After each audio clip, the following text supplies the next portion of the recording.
हूं अर्पिता आर्या। कोरोना का खतरा अभी टला नहीं है। बार बार इसीलिए हम आपसे अपील कर रहे हैं कि इस खतरे से बचना है तो मास्क पहनना है। हमने एक मुहिम भी शुरू की है, #मास्क पहनो इंडिया, और इस माध्यम से हम आपसे ये अपील कर रहे हैं कि अनलॉक की प्रक्रिया शुरू हुई है। दूसरी लहर में अब केसेस भी कम आने लग गए हैं, लेकिन केस कम आ रहे हैं इसका ये मतलब कतई नहीं कि अब कोरोना का खतरा टल गया है। तीसरी लहर हमारे सामने है और उस लहर से अगर आपको अपनों को बचाना है, खुद को बचना है, तो मास्क ही सबसे बड़ा हथियार है। तो मास्क जरूर पहनिए।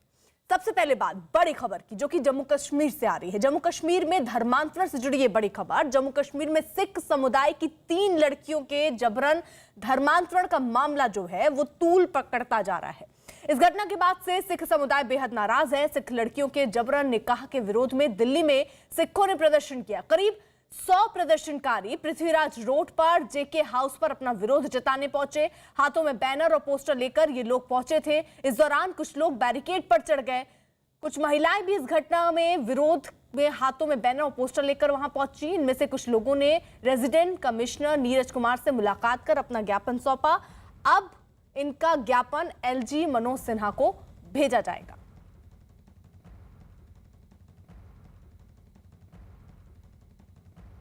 जम्मू कश्मीर में सिख लड़कियों के जबरन धर्म परिवर्तन का आरोप लगाते हुए सिख समुदाय के लोग दिल्ली में सड़कों पर हैं। जम्मू कश्मीर हाउस के ठीक बाहर ये लोग प्रोटेस्ट कर रहे हैं। इनका आरोप है कि जम्मू कश्मीर में हाल के दिनों में 3 लड़कियों से जबरन निकाह बढ़वाया गया और उनको इस्लाम स्वीकार करने को मजबूर किया गया। इससे पहले भी इनका आरोप है कि 2018 में ऐसी घटना हो चुकी है। जम्मू कश्मीर अब केंद्र शासित प्रदेश है, इसलिए केंद्र सरकार को एक ज्ञापन सौंपने के लिए सिख समुदाय के लोग आए हुए हैं। ये जागो पार्टी के कार्यकर्ता और नेता हैं, जिसमें मंजीत सिंह ग्रेटर कैलाश भी हैं, जो कि मुख्य नेता हैं। इसके उनका आरोप है कि सरकार की तरफ से पहल की जानी चाहिए, जो पहल नहीं हुई है।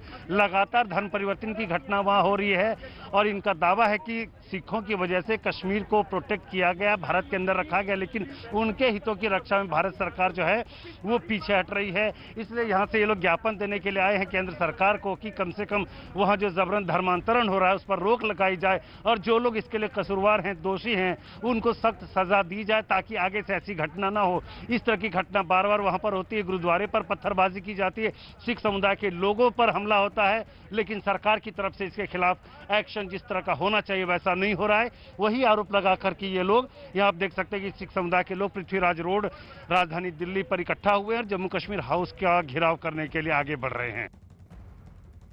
आप लोगों ने मुलाकात की, अंदर किनसे मुलाकात हुई? अंदर शक्ति साहब उनसे मुलाकात हुई है। उन्होंने हमें आश्वासन दिया कि हमारी जो ये कंप्लेंट है LG साहब को, होम सेक्रेटरी को, सबको आगे फॉरवर्ड करेंगे। रिसीविंग भी दी है उन्होंने हमारे को, और हमें उम्मीद है कि आज का जो प्रदर्शन हुआ और आज जो आवाज़ उठाई है इसको गवर्नमेंट सीरियसली लेगी, क्योंकि 2018 में भी हम यहीं आए थे, तब 370 नहीं थी, अब 370 हट चुकी है। तो हमें सेंट्रल गवर्नमेंट से बहुत उम्मीद है कि वो ज़रूर इसके बारे में ध्यान दें। सिखों की बेटियों को उठा के एल्डरली मुस्लिम बंदों के साथ शादी कराई जाती है। बेटी के माँ बाप को मिलने नहीं दिया जाता, कोर्ट में जाने नहीं दिया जाता। मैं समझता हूँ कि 1979 और 90 में जब वहाँ पे मिलिटेंसी आई, मिलिटेंसी आने के बाद अगर वहाँ कोई रुका कश्मीरी पंडित तो भागा, सिख रुके, सिखों के गुरुद्वारों पे हमले हुए, हमारे घरों पे हमले हुए, चिटी सिंहपुरा और होर जगह पे हमारे को मारा गया घरों से निकाल के। हमारी बेटियों को उठाना शुरू कर दिया। कश्मीर की सारी बेटियां सिखों ने, 40 बेटियां हम छोड़ के आए थे 1.5 साल पहले। वहाँ के मौलाना क्यों नहीं बोल रहे, वहाँ के सीनियर मुस्लिम लीडर्स क्यों नहीं बोल रहे कि मिनॉरिटीज के साथ ये क्यों हो रहा है? आज हमने प्रधानमंत्री को रिप्रेजेंटेशन दी है। चंदन जजवाड़े हमारे साथ, हमारे सहयोगी इस वक्त जुड़ चुके हैं। चंदन, ये 150 करीब प्रदर्शनकारी पहुंचते हैं। अब से थोड़ी देर पहले इन्होंने अपना ज्ञापन सौंप दिया है। किस तरीके की मांग है और ऐसी कितनी घटनाएं अभी तक सामने आ चुकी हैं वहां से? देखिए, हाल के दिनों में ऐसी 3 घटनाओं का दावा सिख समुदाय के लोग कर रहे हैं और साथ ही साथ ये भी मांग कर रहे हैं कि वहाँ जिस तरह से राजनीतिक हालात बदले हैं तो केंद्र सरकार के हाथ में कश्मीर को लेकर के सारी ताकत है। अब केंद्र सरकार को चाहिए कि इस तरह की घटना वहाँ ना हो। जिस तरह से वहाँ पर निकाह पढ़वाया गया, जबरन इस्लाम कबूल करवाया गया, उसको लेकर के सरकार सख्त कदम उठाए। जो लोग इसके लिए दोषी हैं उनको फौरन सजा मिले ताकि आगे इस तरह की घटना ना हो। काफ़ी आक्रोशित दिखे सिख समुदाय के लोग। उनका कहना है कि 2018 में भी ऐसी घटना हुई थी, उस समय धारा 370 वहाँ पर मौजूद थी, लेकिन अब ऐसी स्थिति नहीं है। अब कंट्रोल केंद्र सरकार के हाथ में है, तो केंद्र सरकार को एक्शन लेना चाहिए। और इसी को लेकर के ज्ञापन सौंपने के लिए लोग अंदर गए, रेजिडेंट कमिश्नर को अपना ज्ञापन सौंपा है। इसके थ्रू वो ज्ञापन जो है एलजी मनोज सिन्हा के पास जाएगा। उसके बाद देखना होगा कि आधिकारिक तौर पर क्या बयान आता है, लेकिन निश्चित तौर पर राज्य सरकार जो है वहां पर लेफ्टिनेंट गवर्नर जो है वो भी अपनी तरफ से एक्शन ले रहे हैं, और जो आरोप लगे हैं उसकी भी जांच जरूर हो रही होगी। देखना होगा कि किस कंडीशन में क्या हुआ, उसको लेने के बाद ही, उसकी पूरी तफ्तीश करने के बाद ही पुलिस और जो एजेंसियां हैं वो निश्चित तौर पर इस पर एक्शन लेंगी। लेकिन सिखों का आक्रोश यह है कि जल्द से जल्द सजा दी जाए। अब देखना होगा कि इनके मांग पर कितनी जल्दी एक्शन होता है। बिल्कुल, तो कुल मिलाकर अभी देखिए 150 ऐसे सिख समुदाय के लोग जो पहुंचे, उन्होंने अपना विरोध दर्ज कराया, उन्होंने ज्ञापन भी सौंपा है। वहीं दिल्ली के अलावा श्रीनगर में भी सिख समुदाय की लड़कियों के जबरन धर्मांतरण के विरोध में मनजिंदर सिंह सिरसा की अगुवाई में लोगों ने प्रदर्शन किया और इंसाफ की मांग की। ये लोग लगातार अगवा लड़कियों की रिहाई की मांग कर रहे हैं। इसके अलावा शिरोमणि अकाली दल ने राज्य में धर्मांतरण कानून की मांग की।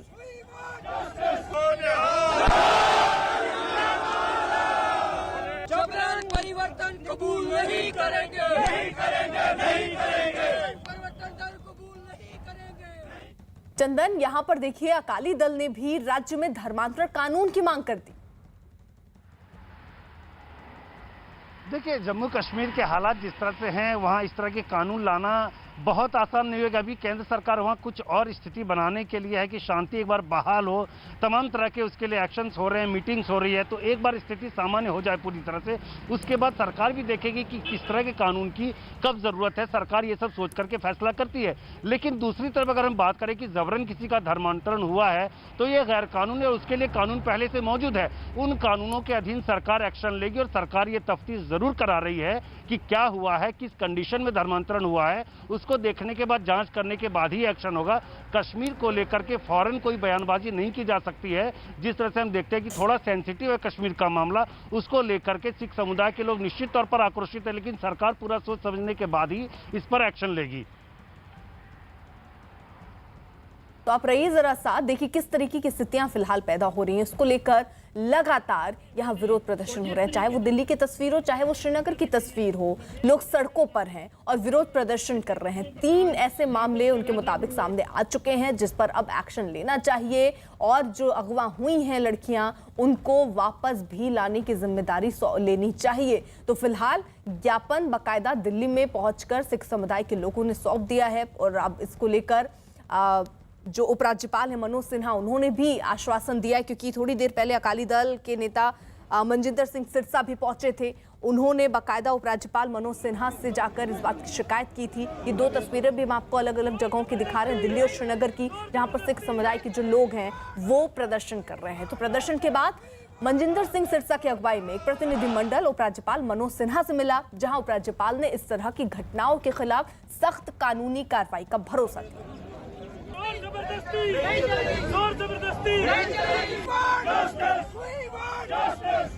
हमने चिंता जाहिर की, हमें ये आश्वासन मिला कि किसी भी सूरत में वो बच्चियां जो अगवा की गई हैं, जिनका जबरन निकाह पड़ा गया, वो इस किसी भी सूरत में वहां नहीं रहने दी जाएंगी। परिवार की बेटियां जो हैं वो सुरक्षित परिवार के तक पहुंचाई जाएंगी।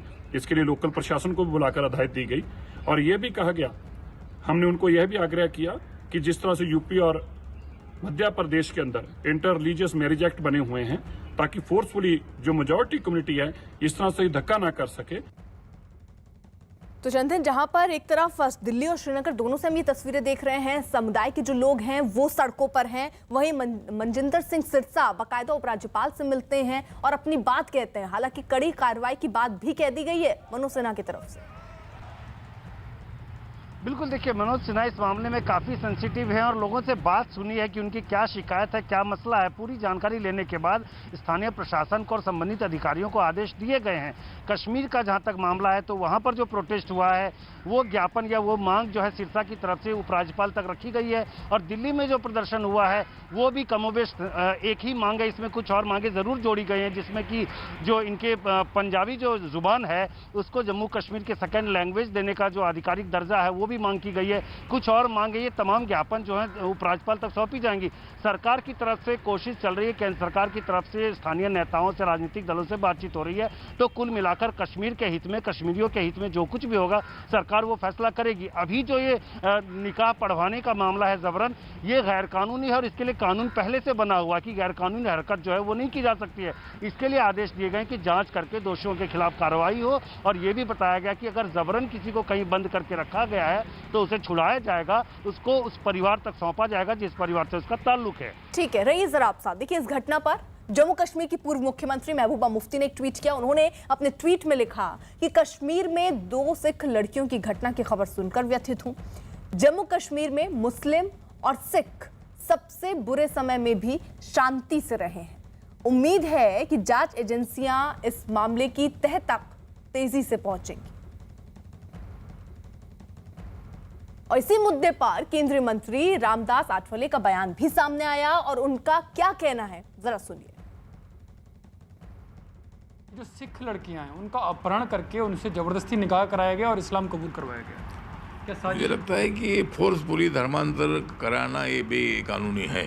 अगर किसको धर्म बदलना है तो अपने संविधान के मुताबिक उनको अपने दिल से धर्म बदलने का अधिकार है, लेकिन दबाव लाकर, उनको प्रलोभन देकर, दादागिरी करके, गुंडागिरी करके इसी तरह का धर्मांतर अगर होता है तो इसका कड़ा विरोध करने की भूमिका हमारी है। और ऐसे धर्मांतरण को मतलब अधिकृत कानूनी मान्यता नहीं देनी चाहिए और ऐसा धर्मांतरण करने वालों पर कठोर कार्रवाई होनी चाहिए, ऐसा मुझे लगता है। क्या जम्मू कश्मीर में भी यूपी के बाद मामला सामने आया तो आईएसआई की कहीं भूमिका है? कहीं बार बार सामने आ रहा है कि आईएसआई फंडिंग कर रहा है, देश विरोधी ताकतें इसमें फंडिंग कर रही हैं, और क्या अब समय आ गया है केंद्र सरकार को इस पर कानून बनाने का? हाँ, मुझे लगता है कि इसी तरह का दबाव से कोई धर्मांतरण करता है तो आज का कानून है ही है। मतलब ऐसा कोई धर्मांतरण करता है तो मतलब ये गैर कानूनी है, ये आज का कानून है ही है। लेकिन अगर इसी तरह का फोर्सफुली ऐसा कुछ होता होगा और कानूनी बनाना जरूरी होगा तो माननीय नरेंद्र मोदी जी जरूर इसका विचार करेंगे। बढ़ रहे हैं आगे, दिल्ली के पास गाजियाबाद से बड़ी खबर आ रही है। गाजियाबाद के लोनी इलाके में बदमाशों ने लूट का विरोध करने पर एक ही परिवार के 3 लोगों की हत्या कर दी। हमले में कारोबारी की पत्नी घायल हैं, जिन्हें अस्पताल में भर्ती कराया गया है।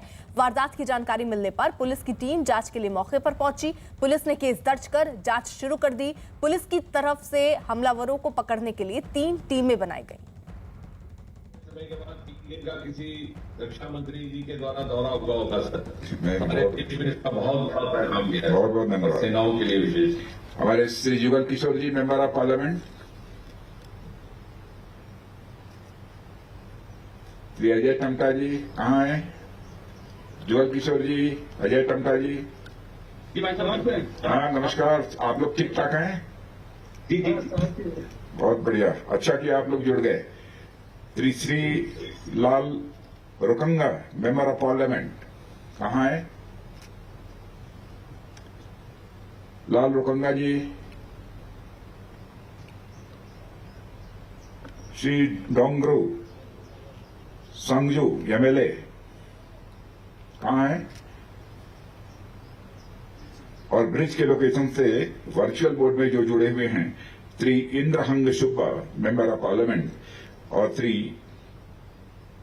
पेवांग कोन्याले एमएलए।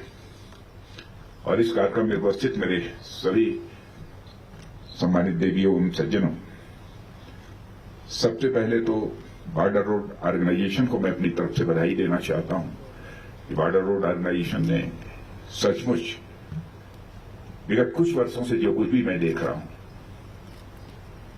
जिस प्रकार का कार्य किया है उसकी जितनी भी सराहना की जाए वह कम है। इसके लिए मैं बॉर्डर रोड ऑर्गेनाइजेशन के डीजी और जितने भी ऑफिसर्स पर्सनल्स हैं सबको मैं बधाई देना चाहता हूं। और विशेष बधाई मैं उन लोगों को देना चाहता हूं कि जो भी कंस्ट्रक्शन काम हुए हैं, जिन लोगों ने अपने जिस्म का पसीना बहाया है, उनको विशेष रूप से मैं बधाई देना चाहता हूं। इसमें कहीं दो मत नहीं है कि बॉर्डर रोड ऑर्गेनाइजेशन जिन सड़कों का निर्माण कर रहा है, जिन ब्रिजेज का निर्माण कर रहा है, वह देश की विकास की गति को बढ़ाने वाले हैं। और कोविड के दौर से जब सारा देश गुजर रहा है और अभी तक हम सारे लोग मंत्रालय में वर्चुअल मोड में ही अपनी सारी मीटिंग्स करते रहे हैं, लेकिन मैंने फैसला किया कि चूंकि डेवलपमेंट का सवाल है इसलिए वर्चुअल मोड से हमको निकलना चाहिए और बीआरओ के कार्यक्रम में हमारी फिजिकल प्रेजेंस होनी चाहिए। इसीलिए मैं फिजिकली इस कार्यक्रम में शिरकत करने के लिए मौजूद हूं। और इसके कुछ ही दिन पहले 5, 7, 10 दिन पहले जो एक कार्यक्रम हुआ था उस कार्यक्रम में भी बीआरओ के कार्यक्रम में मैं फिजिकली मौजूद था। उसमें 12 सड़कों का लोकार्पण हुआ था। आज 63 ब्रिजेज और रोड्स इनका लोकार्पण हो रहा है, सब मिला जुलाकर 75 यानी जब हम आजादी के 75वें वर्ष में प्रवेश कर रहे हैं तो बॉर्डर रोड ऑर्गेनाइजेशन ने यह फैसला किया कि हम 75 ऐसे कार्यों का जिनका हमने निर्माण किया है हम इस राष्ट्र को समर्पित करेंगे।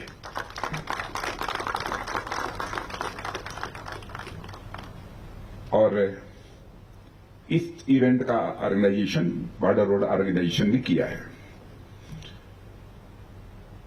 और वर्चुअल प्रेजेंस से यह फिजिकल प्रेजेंस ये हाल की जो हमारी यात्रा रही है, या मैं कहूं वर्चुअल प्रेजेंस से लेकर फिजिकल प्रेजेंस तक की हमारी यह यात्रा बॉर्डर रोड ऑर्गेनाइजेशन के सहारे तय हुई है, तो यह कहना भी एग्जैगरेशन नहीं होगा, यह अतिशयोक्तिपूर्ण नहीं होगा। शायद बॉर्डर रोड ऑर्गेनाइजेशन के कार्यक्रम तय न हुए होते तो हम भी वर्चुअल मोड से न निकल पाते, लेकिन हम निकलने में कामयाब रहे। और यह जो 63 ब्रिजेज आज बने हैं, इसके पहले के 12 ब्रिजेज, टोटल 75, सचमुच हमारे बॉर्डर रोड ऑर्गेनाइजेशन के सारे कर्मियों की मेहनत और उनकी सूझबूझ के परिणाम स्वरूप ही यह संभव हो पाया है। और कोविड के दौरान जब सारी दुनिया अपने घरों में सिमटी हुई थी, उस समय भी बाहर निकलकर लगातार काम करते रहना जनता के लिए, इस राष्ट्र के लिए, यह कोई छोटी बात नहीं है। मैं इसके लिए मैं बॉर्डर रोड ऑर्गेनाइजेशन की मैं पुनः प्रशंसा करना चाहता हूं। और मित्रों, आप सब मेरी इस बात से भी सहमत होंगे, किसी भी